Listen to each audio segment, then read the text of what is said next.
UMzantsi Afrika uza kusebenzisana nelizwe laseJamani ukulwa ingxaki yocimicimi wombane okubhengezwe kwinkomfa nonondaba ebibanjwe ngumongameli Cyril Ramaphosa kunye nengqonyela yaseJamani unkosikazi Angela Merkel kwizakhiwo zomdibaniso ePitoli namhlanje. Umongameli Cyril Ramaphosa uvakalise umnqweno wokuba iinkampani zaseJamani ezingamakulu ezizinze kweli ziyandisa imali ezityalileyo kweli. Ubudlelwano phakathi kwalamazwe busuka kude. Amaxhama ezokuxhumana ezomnotho awubufakazi balokho. Kodwa ke lokho akusho ukuthi akaze zibe khona izinkinga.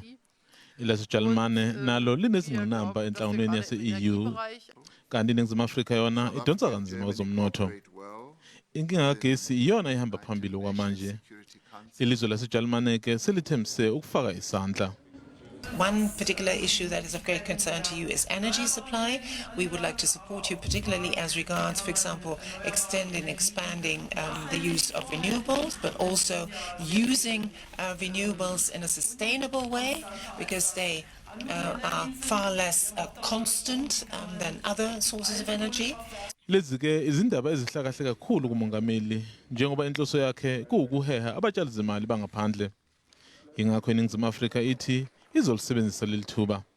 Foreign direct investment by German companies will make a valuable contribution to our effort to secure 1.2 trillion rand in investment over 5 years.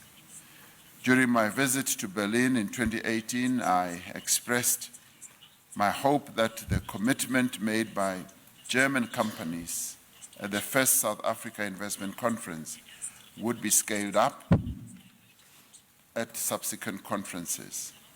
I'm pleased to say that German investors have not disappointed us.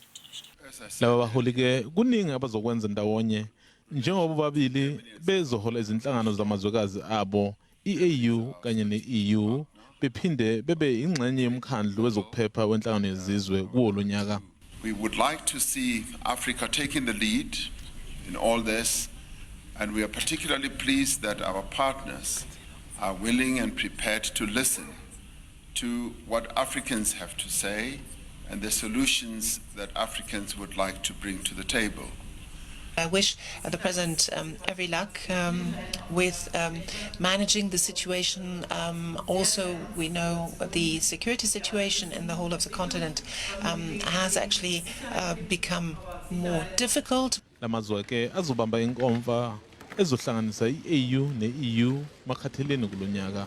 Laba baholi ke bayavuma ukuthi uma kuukuthi lokhu kuvakasha kuzosetshenziswa ngendlela kuzowahlomulisa kakhulu lamazwe omabili, ikakhulukazi elaseNingizimu Afrika njengoba linenkinga nje kagesi kanti futhi lifuna kutshalwe izimali.